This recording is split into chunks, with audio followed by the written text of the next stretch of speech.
December 23rd, 1974. 2 days before Christmas. Fort Worth, Texas. Shoppers crowd Seminary South Shopping Center. The air is filled with Christmas carols, hurried footsteps, and the smell of cinnamon from the food court. It should have been an ordinary day. Families wrapping up errands, teenagers buying last-minute gifts, clerks too busy to notice faces. For 3 girls, it would become the last day they were ever seen. 17-year-old Mary Rachel Trlica. 14-year-old Lisa Renee Wilson. 9-year-old Julie Moseley. Friends, neighbors, and by nightfall, names burned into Fort Worth's memory. Rachel was the responsible one, still in high school but already married to Tommy Trlica. She balanced schoolwork with the role of a young wife. Those who knew her described her as reliable and level-headed. Renee was the energetic one. 14, bubbly, with a date planned that evening. She had been talking excitedly about seeing her boyfriend, carefully choosing what to wear. Her future was on her mind, not running away. Julie was the youngest, just 9. She wasn't even supposed to be part of this trip. She begged her mother to let her tag along, promising to be home before dinner. Finally, her mom relented, but only with a strict 6 o'clock curfew. The plan was simple. Rachel would drive. They'd stop first at an Army, Navy surplus store to pick up a layaway item, then head to the mall. It was just supposed to be shopping, laughter, and back home. Rachel's Oldsmobile 98 rolled into the Sears upper parking lot. That detail would become one of the only fixed points investigators could cling to, because the car would still be there long after the girls were gone. The mall was buzzing. Shoppers darted in and out of stores. Sales clerks hurried behind counters. It was the perfect setting for 3 girls to disappear without anyone noticing. As the hours passed, their families expected them home. 6 o'clock came and went. Julie's mother checked the window for headlights. Renee's father waited for her to show up before her date. Rachel's husband, Tommy, started phoning friends. When no one answered, the families grew anxious. They drove to Seminary South, hoping to find the girls laughing and carrying bags. Instead, they found Rachel's Oldsmobile still parked in the Sears lot. Inside the car were shopping bags and wrapping paper, signs they had been buying gifts, but the seats were empty. There was no struggle, no broken glass, no flat tires, just an abandoned car in a crowded lot. Renee's father stayed in that parking lot for hours, refusing to leave. Tommy searched through the closing stores, asking clerks if they remembered seeing the girls. But it was the day before Christmas, and no one could recall specific faces in the crowd. As midnight drew closer, hospitals were called, relatives were checked, routes were retraced. There were no answers. When police became involved, their first suggestion was that the girls had run away. In 1974, it was a common assumption. Teenagers vanished, and authorities often labeled them as runaways before considering abduction. But this wasn't 3 restless teenagers leaving home. Rachel was married. Renee had a date she was excited about. Julie was a child on a strict curfew. None of them had money, clothes, or plans to leave. Still, the runaway theory cost precious time, the first hours when leads are freshest and when disappearances are most solvable. As families pushed for urgency, the next morning brought a chilling development. On Christmas Eve, a letter arrived at the Trlica home. The envelope was addressed not to Tommy, but to Thomas A. Trlica. Inside, the words claimed the girls had to get away, that they were going to Houston, that the car was in the Sears upper lot, and it was signed, "Love, Rachel." But to the families, it didn't sound like Rachel. She never called her husband Thomas. And who writes a runaway note on Christmas Eve while leaving presents in the car? The letter didn't explain why Julie would vanish 2 days before Christmas. It didn't explain why Renee would skip her date. It didn't explain why Rachel would abandon her home. Instead of comfort, the letter created confusion. And it cemented the mystery that still endures 50 years later. Christmas Eve, 1974. Just 1 day after the girls disappeared, a letter arrived at the Trlica home. The envelope was addressed to Thomas A. Trlica. Not Tommy, as Rachel always called her husband, but the formal name. It immediately felt strange. Inside, the note read, "I know I'm going to catch it, but we just had to get away. We're going to Houston. See you in about a week. The car is in Sears' upper lot. Love, Rachel." At first glance, it sounded like Rachel, but the details didn't fit. The signature was odd, the phrasing was odd, and the information in the note told the family nothing they didn't already know. On the outside of the envelope, the return name Rachel was scribbled in pencil. Inside, the body of the letter was written in ink. Why two different tools? Why the inconsistency? Even the postmark added to suspicion. The ink was blurred, and one of the digits in the zip code appeared reversed, almost as if someone wanted it to be unreadable. The families studied it closely. They asked themselves, would Rachel really write this? Would she call her husband by his formal name? Would she vanish 2 days before Christmas with a 9-year-old in tow? Their answer was immediate. No. It didn't sound like her. The phrase, "I know I'm going to catch it," sounded like something a child might say about being scolded. Rachel was 17, married, and managing a household. That wasn't her voice.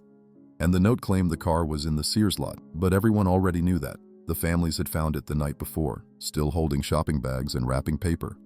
Why would Rachel write it as if it were news? Handwriting experts were brought in, but even they couldn't agree. Some said it resembled Rachel's writing. Others said it didn't match at all. In the end, no one could prove the note was genuine. But whether genuine or not, the letter shaped the investigation. If it was real, police could lean toward the runaway theory. If it wasn't, then someone had gone out of their way to plant a lie. For the families, the letter was nothing more than a distraction. Julie was 9 years old. She had promised to be home by 6. She didn't have money or clothes packed. She wasn't running away to Houston. Renee wasn't running away either. She had been excited for her date that night. She had made plans she was looking forward to. She wouldn't abandon them without explanation. And Rachel? She was a married teenager with responsibilities, gifts in the car, and no reason to vanish. A letter wasn't going to change those facts. Still, in those first days, police leaned toward the easier explanation. Maybe the girls had left on their own. Maybe they would call home when they were ready. But every hour wasted on that theory was an hour the trail grew colder. Detectives canvassed the mall. They spoke to store clerks, security guards, and shoppers. But it was December 23rd, the busiest shopping day of the year. No one could recall seeing the girls at a crucial moment. The Oldsmobile was checked again. The shopping bags were there. The keys were not. No fingerprints led anywhere. No physical evidence pointed to who had been inside last. Tips began pouring in. Someone claimed they were spotted at a gas station. Another thought they saw them in Oklahoma. Each lead fizzled when checked. By the end of the week, investigators had nothing solid. Just a car in a parking lot and a letter no one trusted. The families knew that if the case was going to move, they couldn't rely on police alone. They needed someone willing to keep digging when others gave up. That decision led them to hire private investigators. Men who would chase down every rumor, test every tip, and search where police wouldn't. And one of them would leave his mark on the case forever. His name was John Winter Swain. With police momentum fading, the families decided to act on their own. They needed fresh eyes, people willing to push harder than the official investigation. They hired private investigators. Flyers were printed, leads were chased, and rumors were checked. Among them, one man stood out, John Winter Swain. Swain had a reputation for persistence. He didn't mind going places others considered too thin, too strange, or too inconvenient. He believed that if the truth existed, it was buried in the noise of half-truths and rumors. He began by following tips that police had already brushed aside. One man in Fort Worth was accused of making obscene phone calls to young girls. Could he have been the one who lured Rachel, Renee, and Julie? The idea sounded promising. A man like that would have motive. But after digging into his background, there was nothing tying him to the mall, the Oldsmobile, or the missing trio. Then came news of skeletal remains discovered in Brazoria County. Families waited anxiously, fearing closure of the worst kind. Tests later confirmed the remains weren't the girls. Every time a lead came up, hope rose. And every time it fell apart, despair deepened. But Swain pressed on. He expanded searches far beyond Fort Worth. He even organized operations near Port Lavaca, where volunteers dragged waters beneath bridges looking for signs of bodies or vehicles. Nothing was ever recovered. It was a brutal rhythm. Hope, effort, disappointment. But the families couldn't stop. They clung to every possibility, however slim. Then, in 1979, tragedy struck again. Swain died by suicide. And with his death came another devastating blow. He had ordered all of his investigative files to be destroyed. Decades of notes, interviews, and carefully logged leads gone. In a case starved of evidence, those files might have been priceless. The families were left with questions. Did Swain find something he couldn't prove? Did despair drive him to end his life? Or was the weight of constant disappointment simply too much to carry? Whatever the reason, his death closed off a path the families had counted on. They had lost not only an investigator, but also the hard-won trail of information he had created. By the early 1980s, the case had hardened into speculation. With no witnesses, no scene, and no suspect, theories began to dominate. The first was a stranger abduction, the idea that a predator acted quickly in a crowded mall, taking a chance at the right moment. The second was a trusted approach. Someone the girls knew, someone who could get close without triggering alarm, then convince them to step away. The third was the possibility of multiple perpetrators. If 2 or more offenders acted together, 3 girls could be moved faster and with less risk of resistance. And the last was the runaway theory, sustained only by the disputed letter. The families dismissed it completely, but some investigators kept it on the table. Each theory explained a piece of the puzzle but created new problems. A stranger risks being seen. A trusted person needs motive. Multiple perpetrators increase the chance of someone talking, and the runaway story never matched the facts. The case stalled in this web of contradictions. No theory could rise above the others. Without new evidence, the debate went in circles. But through it all, the families refused to give up. They kept pressing, handing out flyers, talking to reporters, keeping their daughters' names in circulation.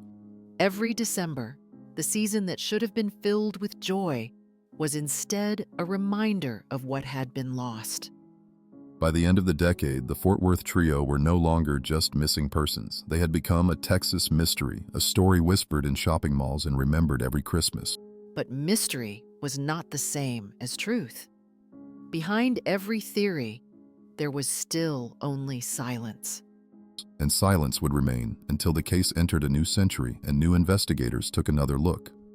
By 2001, nearly 3 decades had passed since the girls vanished.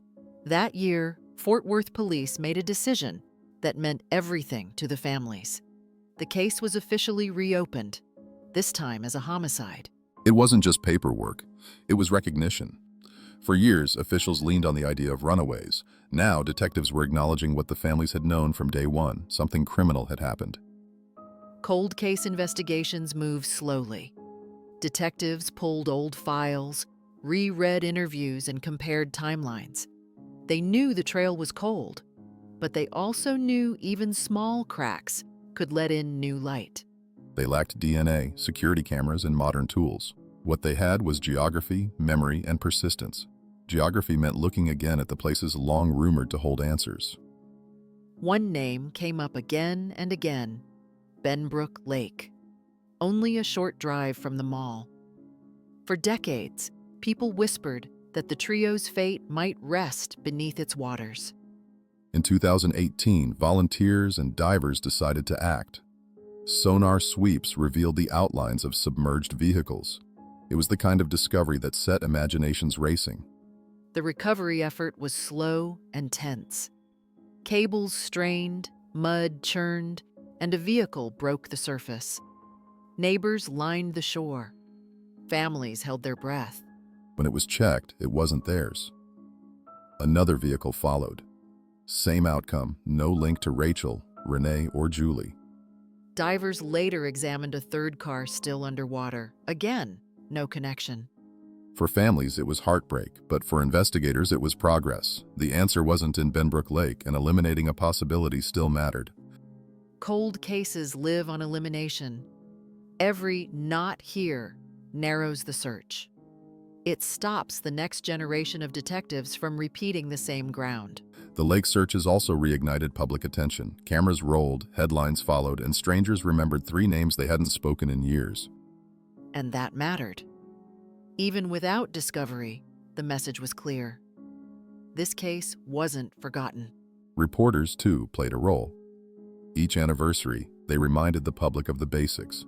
The Oldsmobile parked with shopping bags inside, the letter with its strange details, and the absence of any proof the girls left voluntarily.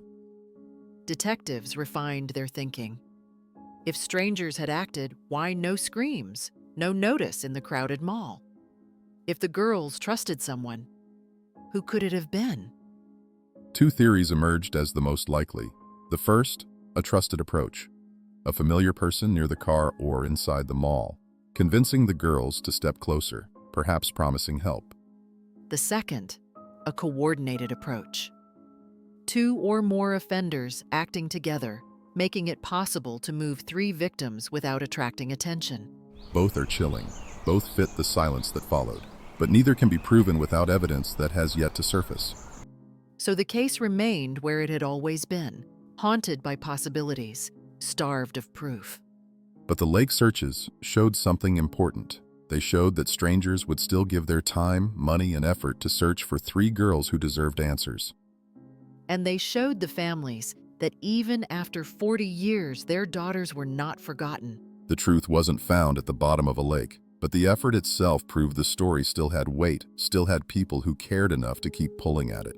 And that kept the case alive, even as another decade passed without resolution. It has been 50 years since 3 girls walked into Seminary South Mall and never came home.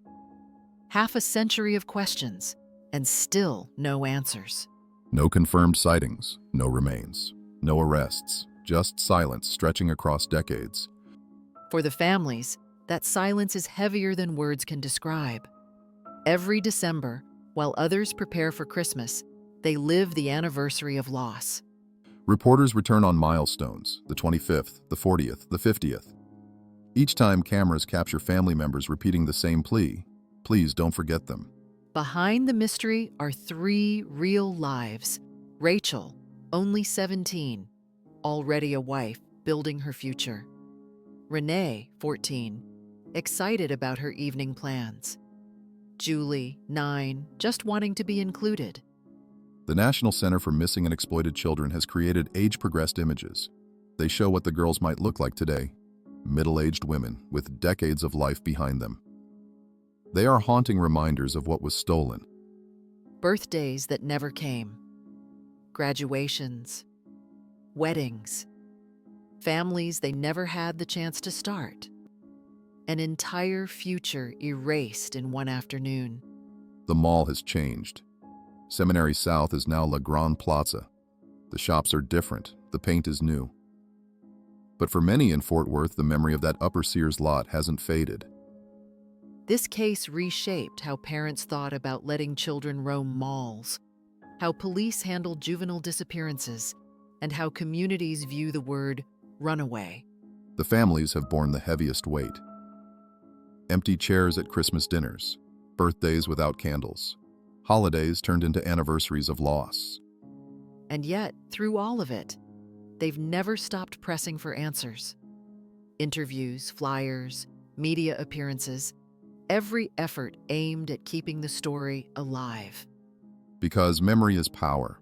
Cold cases don't always move with evidence.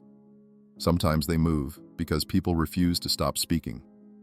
That's what this case is today, a reminder of how long grief lasts and how important it is to keep names alive. If you were at Seminary South on December 23, 1974, and remember something, anything, call the Fort Worth Police Department. Even small details can matter. And if you weren't there, you can still help. Share their story. Keep it in circulation. Silence only wins if people stop talking. If this documentary moved you, please like, share, and subscribe. Visibility keeps these cases alive long enough for the truth to emerge. Follow True Crime Texas 2 and 14 on TikTok and Instagram for more Texas cases that still need voices and to keep Rachel, Renee, and Julie in the public eye. 3 girls gone for 50 years but not forgotten. And we'll keep telling your story until silence finally gives way to truth. For Rachel, for Renee, for Julie, we remember you.